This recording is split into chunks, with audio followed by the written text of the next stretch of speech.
దీని గురించి నాకు మొత్తం తెలుసు. మీ విషయంలో ఎప్పటికీ ఇలా జరగనే జరగదు. ఎందుకంటే నేను మీకు చెప్పబోతున్నాను దీని వెనక దాగున్న సైన్స్ ని. అప్పుడు మీరు ఎలా చేస్తారంటే ఫుల్లీ పర్ఫెక్ట్ గా.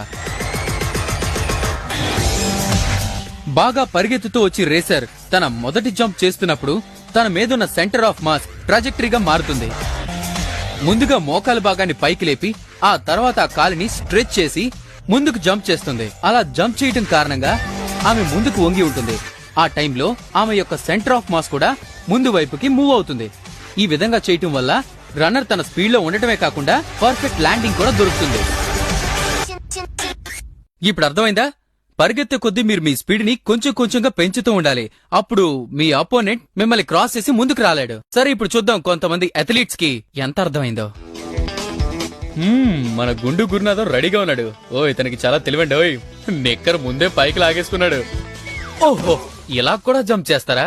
నానా గుండు గురునాథం, ముందు టెక్నిక్ ఏంటో తెలుసుకోవాలి నాన్న. అంతేగాని నీకు ఇష్టం వచ్చినట్టు జంప్ చేయకూడదు. పాప గుర్రంలా పరిగెడుతుంది. కొంపతీసి గుర్రం లంచ్ చేయడానికి వెళ్ళిందే ఏంటి? సరే, ఏం చేస్తుందో చూద్దాం. బాగుంది బాగుంది. గుర్రంలో పరిగెడితే సరిపోదు, అది ఎలా జంప్ చేస్తుందో కూడా తెలుసుకోవాలి.